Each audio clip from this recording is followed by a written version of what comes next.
and I'm very happy to be with you this afternoon. Today we've got a great class. We're going to be talking about how to be confident at public speaking, okay? But before we, we find out about this topic a little bit more, let's look at what we learned last week. Okay, so last week it was teacher Robin that did the class. I'm sure you joined us, and she was telling you about learning English with songs. Now that's a fantastic way to learn English or any other languages. And the tips that she gave you, something like improve your pronunciation, learn new expressions, and also she gave you some examples of songs and a lot more as well. If you want to watch the class again, or if let's say you've missed it, you know that you can watch it again. All you need to do is, if you look behind me, you will see, you go back onto our Facebook page, you click onto the video section, and then you'll have lots of different classes that will appear. So you just select the one that you want to watch again. And like I said, learning with songs is a really good idea, so definitely give it a go. Okay, so now, for today's topic, how to be more confident at public speaking, right? I know a lot of you sometimes dread it, you get really scared or nervous when you know that you've got to speak in front of people. I'm going to tell you today how to beat your nerves, all right? So, first of all, the most important thing is the start, okay? Start with style, So that means, why do you need to start with style? Because you make a good impression then, okay? Because right at the beginning, your audience, they'll be focused, they'll be looking at you, so then you'll make a good impression. You grab their attention as well. You get their attention. It's really important, and it gives you self-confidence, because if you start really well, you're going to be happy with what you're doing. Okay, so the start is really important. Right, we've got some people watching. We've got Mohammed, Elencio, Lolly, and Team. Right, so thanks for watching. And tell me, are you nervous when you have to speak in front of people? When you are making presentations? Right, let me know through the comments. Let's have a look then. Then you need to grab your audience. You need to make sure, you need to grab their attention. You need to really get them. So, because did you know that you can only really concentrate for 8 seconds at a time? That's really short. So if you bear that in mind and you actually use these techniques that I'm going to tell you now, then your audience will be focused a lot longer. So sometimes you can start by telling them a quick story, all right? People always enjoy listening to a story. So tell them a quick story. Put some humor in there. Maybe start with like something that's funny, all right? But choose the right humor. Maybe I have behind you, maybe you have a PowerPoint behind you, maybe you have like a key message, a key phrase, something that's going to have an impact, or an interesting picture, and also some data. And I've put friendly data because you may just want to put one number, a big percentage or something like that. Don't go straight with your graphs or something that's a bit difficult to read. So friendly data, okay? So that's how you're going to grab your audience, their attention. That's what I mean. Okay, now I know that a lot of you get nervous, okay? I think the most important thing to remember is everybody gets nervous. And if you practice, that will, your nerves will ease, you'll get more comfortable. So the key here is plan, right? So let's say your boss says to you, right, next week you're going to be doing a presentation on this topic. Okay, when you know that, so you plan it, okay? You prepare it. And you rehearse or you practice. It's the same thing. Practice in front of a mirror. Maybe practice in front of other people if you can, friends or family.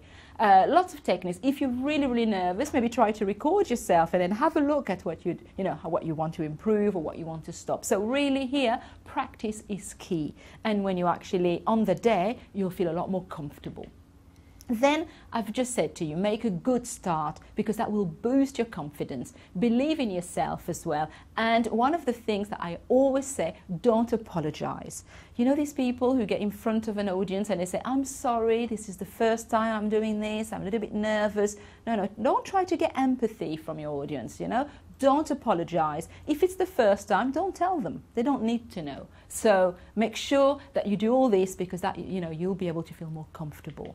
Okay, next, use appropriate eye contact. Right, so imagine you've got a group of people, whether you know them or you don't, okay? What I often say is find a friendly face, right? Look at them, okay? Look at that person, but don't just, focus on that person the whole time. Look at that person, and maybe that person will smile, so that will make you feel more comfortable. Then move to another person after that. Okay, look at another person, and then more and more people. And in the end, just look, basically widen that range and then look at lots of people together. Don't just focus on one or two, maybe right at the beginning, but really for a short amount of time. Be aware of your body language as well. If, let's say, you've got some people who are sitting in, the different side of the room, or a different area of the room, that's what I mean, don't forget to include them. So move yourself, walk a little bit, don't just stand there rigid like this, okay? So make sure you're using the space that you've got with the right eye contact. Find the right voice, the tone and the pace. If you get nervous, sometimes you've got a tendency to speak fast. Don't, because people won't understand you and then they'll switch off, and that's not what you want. So find your voice and your pace. The content is important. There's nothing worse than going to a presentation and there's lots of slides with lots of writing, lots of graphs, very small font, and you can't see a thing. And people basically are trying to read rather than listening to you, okay? So really my tip here is keep it very simple. Make it clear and attractive. Include visuals and limit your written content. Maybe just titles, keywords. You're the one who's telling them, not what's behind you. Use your PowerPoint presentation as a help, okay? And keep it short. Remember, people can only focus for a very short amount of time. So if, let's say, your boss says to you, you've got to speak for an hour. If you speak for an hour, everybody's going to fall asleep. So you need to plan short activities, maybe, okay?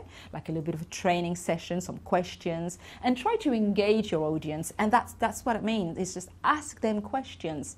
Easy questions, and then they will actually interact with you. One will start, and a second one, and then so on, okay? It's not a monologue. It's about, reacting with people, interacting with people. We've got somebody else watching us. We've got Arish. He says, I'm good at public speaking. Oh, brilliant. Okay, if you've got some tips, please tell us, because not so many people are good at public speaking. Often people fall asleep when we have to listen to a presentation rather than staying awake and focus. So it's quite a skill. So Arish, tell us, how do you do it then? And the ending. Remember, the best start and the perfect ending, right? Because I've heard in the past that people are awake at the beginning, they fall asleep in the middle, and then they wake up again at the end to make sure, they will remember something from your talk, okay? So remember, the ending has to be perfect. Deal with questions in a positive manner. So let's say if you've got somebody asking questions and there's one question you don't know the answer to, don't worry. Don't, just say, there you can apologize, actually. You can say, I'm sorry, I don't know the answer to this, but I will find out. And always make sure that you do. So if you're actually giving a talk at a conference and you've got somebody that's asking you a question that you don't know, maybe at the end, find out, their details so you can get back in touch with them to give them the answer. I mean, another favorite of mine, if let's say I don't have the answer and I say, oh, I'm not too sure about this one, but maybe somebody else in the audience knows the answer. And I throw it back at them. And often you have someone that actually puts their hand up and they say, yeah, I know about this. It makes them feel a bit, a bit proud, good, and you don't feel silly, you don't look silly. Somebody else has given the answer. So lots of different techniques. And thank them as well. Say, thank you, you've been great. All the attention on them rather than you. Okay? So lots and lots of tips here. And basically, like we do, I mean, this was an introduction. I can't give you I don't want to do a monologue anyway on this, because the best thing is to practice. These are just important tips. But as we usually do, every time we do a live, let's practice together. I've got 3 questions for you. So do you get nervous when you have to talk in public? Yes, no, why not? Okay, this kind of answers. So you can actually write the answers now in the comments, and I will be checking them later on. Okay, and then number 2, what was the last presentation you have to give about? Okay, what did you have to talk about? Okay, just maybe tell me the name of the topic. And then lastly, do you have any tips you can share with us, like I was asking Arish earlier? Okay, I've given you plenty of tips. Maybe you use the same one. Maybe you've got some that are just, the ones that you are using, and if they work, please tell us. Okay, so 3 questions here. while you do this, I'm going to tell you about the ABBA course. At ABBA, as you know, we've got a complete course right from beginner's level all the way to advanced and business level. So there will be a level for you, 144 units. They all start in the same way. They all include the same kind of features. We've got the ABBA film, activities around the ABBA film. We've got a video class that will explain the grammar to you. We've also got a test at the end of each unit to test that you've understood the activities and the films and so on. Okay, so we've got 144 units, as I've just said. It's a very flexible course because you can study anywhere, anytime you like. It's all online, and you can study on your smartphone, on computer, tablets. Let's say it's very flexible. You can start with one device and continue with another one. You can be a free student or you can be a premium student. Basically, the free student has access to all of the video classes, that's the grammar classes, as well as the first unit of every level. So that's okay, but if you're really serious about learning English, then you must become a premium student, and that's access to all 144 units. And on top of that, you can write to your own teacher. Here at ABBA, for example, like teacher Robin, okay? She has lots of students that write to her, and she replies very quickly. Within 24 hours, you tend to have a reply. So it's all through email, so you can practice your writing and your reading skills as well, okay? I'm sure we'll be posting some links, either we have now or in the future. You can click on the link and you can actually subscribe and become one of our students. So we do lots of additional resources. We have the ABBA Journal, where we write blogs and different blog posts. I'm sure there is one about public speaking or how to make good presentations. We are also on YouTube, as you know, and on Facebook and also on Twitter. So you can't miss us, really. Okay, so time to answer your questions. Well, a little bit quiet today. What's the matter? Maybe you need to think about the questions. I'm going to give you a little bit more time, and I'm going to tell you about next week. Next week, how to use a subjunctive. So a grammar class, very useful. So I'm sure you'll enjoy that. Okay, so turn on your notifications so you don't miss any of our tips, you don't miss any of our classes.